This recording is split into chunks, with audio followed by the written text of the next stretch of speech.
নমস্কার, আশা করি আপনারা সবাই খুব ভালো আছেন। আজ আমি আপনাদের খুব জনপ্রিয় একটি পিঠা, ভাপা পিঠা রেসিপি দেখাবো। আর আমি রাইস কুকারে পিঠাটা বানিয়ে দেখাবো। রাইস কুকার এখন সবার বাসায় কম বেশি থাকে, কিন্তু রাইস কুকারে যে সহজেই একসাথে 3-4টা পিঠা বানানো যায়, সেটা আজ আমি আপনাদের দেখাবো। চলুন তাহলে রেসিপিটি শুরু করা যাক।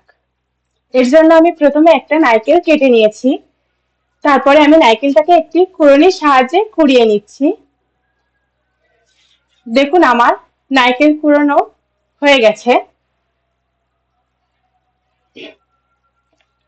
এবার আমি খেজুরের গুড়টাকে একটা ছুরির সাহায্যে কেটে নিব।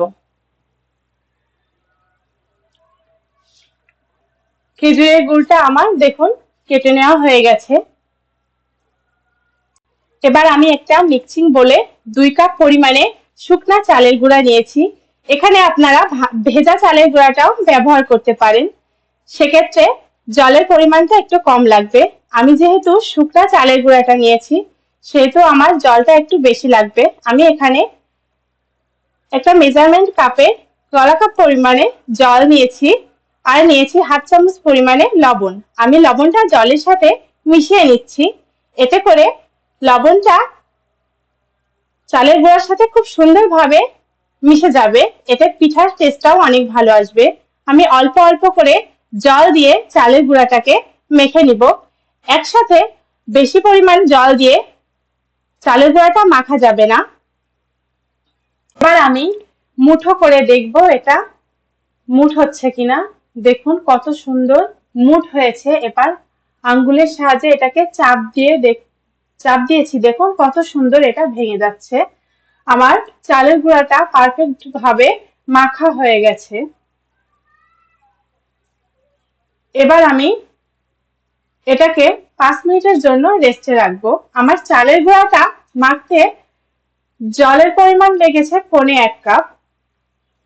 এবার 5 মিনিট পরে আমি চালের গুঁড়াটাকে একটা প্লাস্টিকের ডালার সাহায্যে চেলে নিচ্ছি। আপনারা চাইলে অন্য কোনো ডালিতে বা স্টিলের অন্য কোনো চালনিতেও চেলে নিতে পারেন। প্রথমে চালের গুঁড়াটা ডালিতে দিয়ে এভাবে হাত দিয়ে চেপে চেপে চেলে নিতে হবে। দেখুন আমার চালের গুঁড়াটা চালা হয়ে গেছে। এ পর্যায়ে আমি রাইস কুকারে 3 ভাগের 1 ভাগ পরিমাণ জল দিব ফোটানোর জন্য।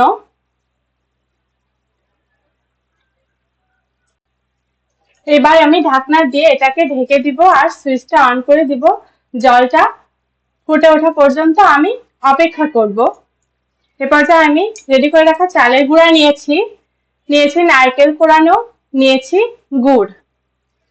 এবার পাতলা সুতি কাপড়ের টুকরো নিয়েছি। অন্য কোনো কালারের কাপড় এখানে ব্যবহার করা যাবে না, তাহলে ওই কালারটা পিঠার গায়ে লেগে যাবে। আর সুতি কাপড়গুলোকে অবশ্যই জল দিয়ে ধুয়ে চিপে নিতে হবে। আমি এখানে একটা স্টিলের বাটি ব্যবহার করছি পিঠাটা তৈরি করার জন্য। বাটিটাকে প্রথমে শুকনা চালের গুঁড়া দিয়ে মুছে নিতে হবে, এর ফলে পিঠাটা আর ভেঙে যাবে না। তারপর আমি রেডি করে রাখা চালের গুঁড়া প্রথমে দিব, তারপরে দিব অল্প পরিমাণে গুড়। আপনারা যে যেমন গুড় খাইতে পছন্দ করেন সেই পরিমাণ দিবেন। তারপরে দিব নারকেল কুড়া। তারপর আবারও আমি চালের গুঁড়া দিয়ে নারকেল কুড়াগুলোকে ঢেকে দিব। এখানে একটু উঁচু উঁচু করে চালের গুঁড়া দিতে হবে, যাতে পরে সমান করার সময় আর কোনো ঝামেলা না হয়। এবার ধুয়ে রাখা পাতলা কাপড় দিয়ে বাটিটাকে সুন্দর করে মুড়িয়ে দিতে হবে। মাঝ বরাবর রেখে এটাকে সুন্দরভাবে মুড়িয়ে দিতে হবে। তারপর রাইস কুকারের চালনিতে রেখে এটাকে হালকা হাতে টুকা দিয়ে বাটিটাকে বের করে নিতে হবে। এখানে তাড়াহুড়া করে টুকা দিলে হবে না, এতে করে পিঠাটা ফেটে যেতে পারে। আর টুকা দিলে বাটিটা ফ্রেশ হয়ে বের হয়ে আসবে। এবার এই কাপড়টা দিয়ে সুন্দরভাবে পিঠাটাকে আবারও মুড়িয়ে দিতে হবে। এভাবে আমি এখানে একসঙ্গে 3টা পিঠা করে দেখাবো। আপনারা চাইলে এখানে একসঙ্গে 4টা পিঠাও করতে পারেন। আমার পিঠাগুলো শেপ দেওয়া হয়ে গেছে। এবার দেখুন রাইস কুকারের জলটাও আমার ফুটে উঠেছে। এ পর্যায়ে আমি রাইস কুকার চালনিতে শেপ দিয়ে রাখা ভাপা পিঠাগুলোকে ভাপে দিচ্ছি। এবার আমি 3-4 মিনিট অপেক্ষা করব। 3-4 মিনিট অপেক্ষা করার পরে দেখুন আমার পিঠাগুলো রেডি হয়ে গেছে। এখানে পিঠার সাইজ অনুযায়ী সময়টা কম বেশি লাগতে পারে।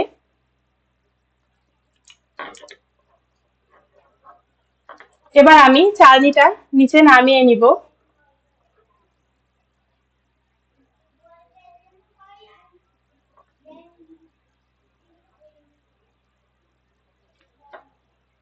দেখুন আমার পিঠাটা কত সুন্দর হয়েছে। আপনারা আমার এই রেসিপিটি ফলো করে বাড়িতে খুব সহজেই ভাপা পিঠা তৈরি করতে পারেন। দর্শক, আপনাদের যদি আমার এই রেসিপিটি ভালো লেগে থাকে তাহলে অবশ্যই কমেন্ট করে জানাবেন। আর যারা এখনো আমার চ্যানেলটাকে সাবস্ক্রাইব করেনি তারা অবশ্যই আমার চ্যানেলটাকে সাবস্ক্রাইব করবেন।